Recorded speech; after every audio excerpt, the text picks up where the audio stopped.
Bonsoir, je vous retrouve pour ma première chronique pour l'écran d'Ibard.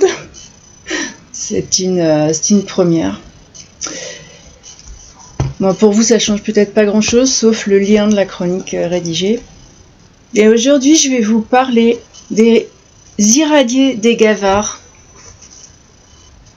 Voilà, je vais essayer de pas faire de...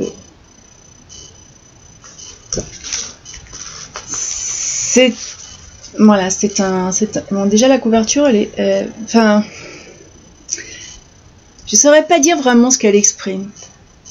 Mais personnellement, dans ce livre, j'ai fait vraiment un très étrange voyage. J'ai été surprise... en tendant les pages, j'étais tout le temps surprise, donc c'est plutôt sympa. C'est un voyage, mais j'étais un peu entraînée dans les rouages du temps et pour aller dans cet autre monde, si vous voulez. Donc, vous avez plutôt intérêt à vous accrocher à vos baskets. On y va, d'accord? L'auteur est Elodie Vallée. C'est dommage, j'ai pas de photo. Elle est toute charmante, toute adorable. Je donnerai les liens de son compte Instagram pour ceux qui veulent la suivre. Et puis de toute façon, c'est un tome 1, donc vous imaginez bien qu'il y aura un tome 2. Le roman commence très rapidement, c'est-à-dire que nous faisons la connaissance immédiatement d'Anaël, qui a 16 ans, et de son amie Morgane, qui ont pris un train pour aller passer quelques temps en Normandie, où Anaël a un pavillon de vacances. Donc jusque-là. Mais en cours de route, le train est sérieusement secoué. Et les deux ados, ils se demandent ce qui se passe. C'est vrai que ça leur fait très très bizarre. Et puis, quand enfin le calme revient, ils vont découvrir un univers qui ne semble pas être le leur. Et alors, c'est vrai que tout est allé très vite, même pour le lecteur, bien sûr, et on se demande ce qui s'est passé, et puis on se demande où ils sont, parce qu'apparemment, ils sont pas au pavillon de vacances. Hein.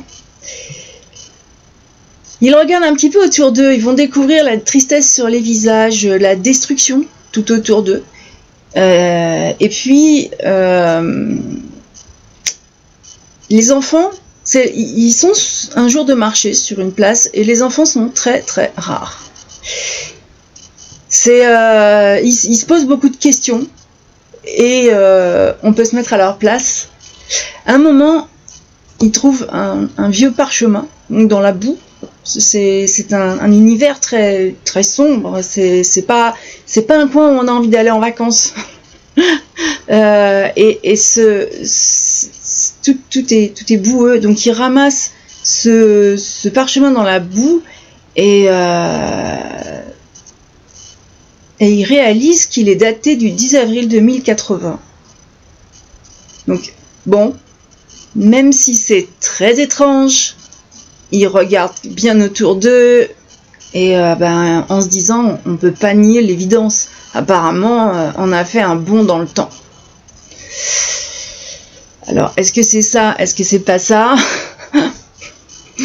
Mais en 2080, en tout cas, il y a des ruines, c'est sale. La peur, elle est toujours là. L'angoisse, elle monte, et Anaël, elle se sent vraiment très très mal, et leurs aventures commencent ici, et au lieu d'aller passer quelques jours sympas en Normandie, ils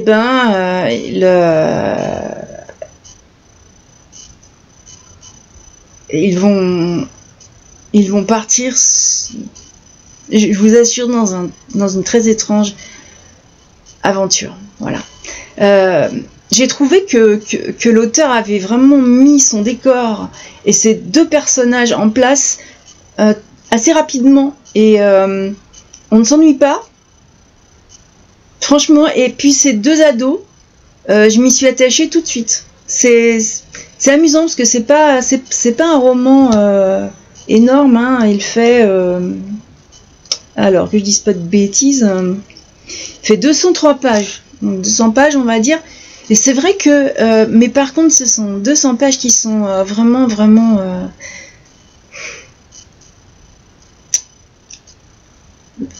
enfin il y a j'ai rien à dire de négatif là-dessus parce que c'est vraiment très très bien construit. Mais à ce moment-là, donc c'est le tout début, je me demandais vraiment comment ils allaient apaiser leur tristesse, quand même moi, comment je pouvais les aider.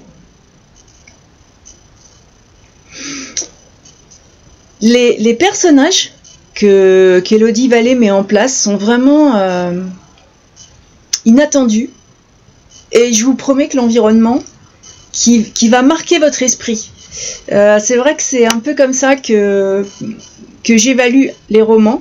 C'est que quand ils marquent mon esprit à ce point, c'est-à-dire que si je pose mon livre et que je reviens le lendemain dessus, j'ai laissé des personnages et je vais les retrouver. J'ai pas besoin de refaire, de lire la page d'avant. Non, c'est vraiment quelque chose qui se fixe immédiatement. Voilà. C'est une jolie plume, c'est très bien écrit et pourtant c'est vrai que ça se perd pas en description, mais c'est concis, c'est magnifique. C'est rapide, c'est bien mené, et puis moi je me suis posé à chaque fois je me posais plein de questions parce qu'il y avait des indices. Il y a des indices évidemment, hein, et je vous promets que c'est très curieux parce qu'on peut revenir après en arrière sur la lecture et découvrir qu'on est passé par-dessus tout un tas de choses. C'est presque magique. Hein. Enfin voilà, pour moi la plume d'Elodie Vallée elle est subtile. Voilà. Elle est envoûtante parce que l'histoire est vraiment rocambolesque. Donc ma première impression, vous allez rire, moi aussi j'ai fait un bond dans le temps et je me suis retrouvée avec Hansel et Gretel, sauf qu'il n'y avait vraiment pas le pain d'épices n'y est pas, quoi, si vous voulez, mais c'est ça, c'est quelque chose de très dont on se souvient parce que c'est marquant et que c'est... Et on suit ces deux adolescents qui sont vraiment perdus dans un monde complètement inconnu, qui leur c'est vrai qu'il ne leur fait vraiment aucun cadeau. J'ai personnellement rapidement compris que je ne lisais pas un conte pour enfants, donc Hansel et Gretel, j'ai laissé tomber, mais c'était pour vous donner l'impression. Voilà. Ces deux ados font la rencontre d'un personnage qui s'appelle Teddy, parce que c'est le seul dans toute cette population qui leur porte un peu d'attention. Et avec lui, ils vont faire un bon bout de chemin et découvrir dans un premier temps des mystères de cet univers qui est totalement infernal. Je pourrais vous décrire quelque chose de très sombre, de très noir,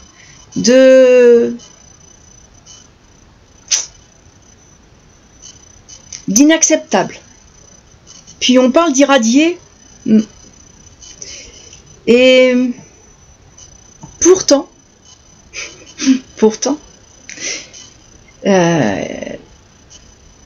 c'est vrai que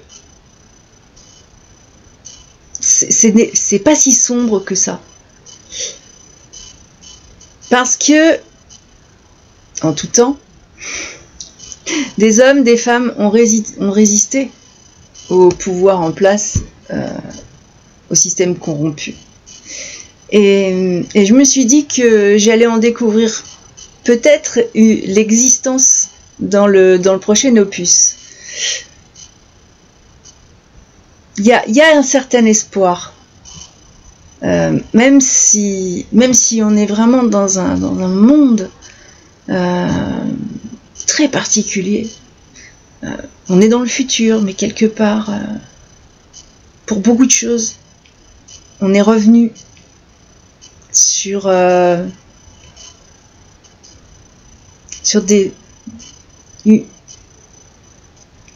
des actes du passé, sur une manière de vivre du passé. C'est très étrange ce mélange entre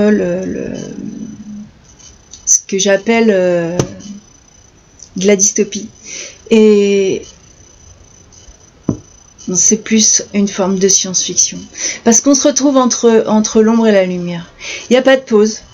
Dans la lecture, franchement, il n'y a pas de pause. Si vous voulez faire une pause, c'est entre 2 chapitres.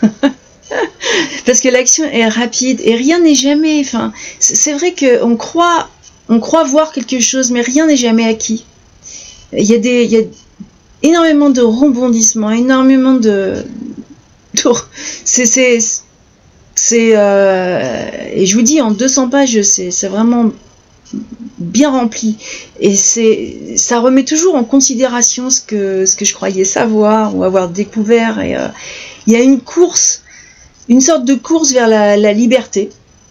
Et c'est ce qui m'a fait tourner les pages. Et c'est ce qui fait que quand j'ai terminé ce livre, j'ai de la chance puisque le tome 2 est disponible.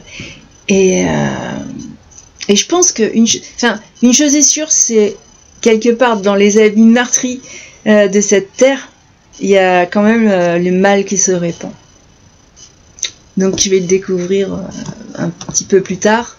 Mais c'est vrai que ce premier tome m'a bouleversée.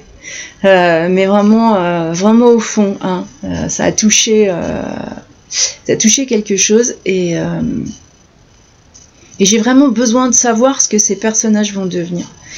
J'ai besoin de savoir s'ils s'en sortent et puis surtout comment, dans quel état, parce qu'ils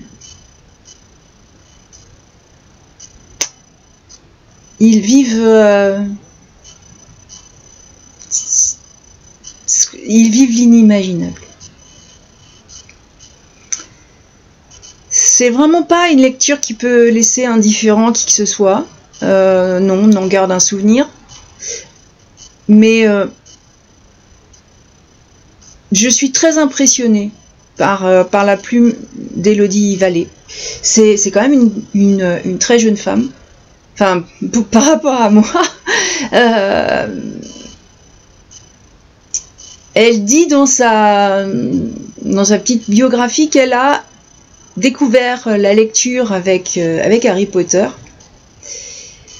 Et en fait, ce roman, je trouve,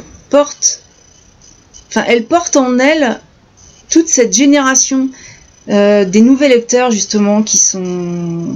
Parce qu'on pourrait parler longtemps de Harry Potter. Mais je suis sûre que tous ces lecteurs d'Harry Potter de cette génération vont rentrer là-dedans et vont adorer ce livre qui n'a absolument pas grand-chose à voir avec Harry Potter. Mais je pense que ces irradiés nous cachent encore beaucoup de choses et que le deuxième opus a son lot de surprises. Alors je disais une très jeune femme parce qu'elle est née en 1992. C'est vrai que elle pourrait être ma fille et c'est vraiment une très jeune femme. Je ne peux pas me permettre sur ces 200 pages qui sont vraiment... c'est incroyable ce qu'elle a pu mettre comme contenu dans 200 pages. Surtout que c'est pas écrit particulièrement petit. Alors je sais pas si... Enfin voilà, c'est pas ça arrive qu'on ait 200 pages et soit écran tout petit. Mais là non, c'est un condensé de sentiments, d'action, de rebondissements, et c'est ce qui fait qu'on peut pas en faire non plus une chronique trop longue, parce que sinon le spoil est assez inévitable. Et ça, j'aime pas trop, parce que je préfère vraiment laisser la surprise. Moi je sais que c'est un livre que je recommande sans aucune hésitation. Je sais qu'il va plaire, ou qu'il va laisser, de toute façon il laisse pas indifférent, donc il laissera quelque chose. Étant donné que je vais commencer demain, je pars à cheval avec mes sacoches, donc demain je vais prendre avec moi les irradiés, et je vais en parler autour de moi, enfin aux personnes que je vais croiser, parce que c'est quelque chose qui n'était pas prévu. Donc c'est vrai que il n'y a pas eu de communication particulière, parce que on s'est rendu compte très tardivement que c'était lundi de Pâques, que nous ne faisons jamais attention à ce genre de choses. Par contre, on se déplace sur des maisons isolées de personnes que nous connaissons, et il est très possible que nous rencontrions beaucoup d'ados qui seront là pour les vacances justement, et qui auront peut-être réussi à avoir un train qui est arrivé à bon port. J'espère pour eux. Je voudrais remercier en tout cas Elodie Vallée, parce que c'est un service presse et c'est un beau cadeau. Je remercie aussi Books on Demand, parce que c'est vrai que Books on Demand décide des services presse papier. J'aime beaucoup. Books on Demand, c'est quelque chose que j'apprécie énormément, parce que vous n'êtes pas sans savoir que les maisons d'édition mettent régulièrement des bouquins au pilon. Je crois que c'est un secret pour personne. Dans cette démarche, puisqu'Elodie Vallée est un auteur indépendant, dans cette démarche, il n'y a pas de pilon, puisque, comme son nom l'indique, c'est imprimé à la demande. Et du coup, il n'y a pas un stock phénoménal qui changera. Et c'est vraiment, pour moi, qui défend l'environnement, une très très belle démarche. Voilà, donc merci à Books on Demand pour m'avoir accordé la possibilité de lire ce roman. Vous aurez la chronique rédigée. Alors je vais changer tous les liens sous la vidéo, puisque on a été obligé de mettre quelque chose de dédié à cette activité particulière. Vous avez aussi la possibilité d'adhérer à l'association, ne serait-ce que pour nous aider, mais vous allez voir, on a élargi. Il n'y a pas que la lecture, il y a aussi beaucoup de choses sur lesquelles nous aimerions nous pencher. Et c'est vrai que ça a permis de belles rencontres, et ça en permettra certainement encore beaucoup d'autres, je l'espère en tout cas. Et bien, je vous invite à faire partie de l'aventure. Voilà. Alors, de quoi je vais parler la prochaine fois? Comme ça, je ne dirai pas de bêtises en parlant. Alors, ça, c'est pareil. Statu quo. C'est un... Bon, il est beaucoup plus... Il est beaucoup plus lourd. Mais c'est pareil, il n'y a pas un mot qui est là pour rien. C'est assez surprenant, donc attendez-vous à une chronique à bout de souffle, celle-là.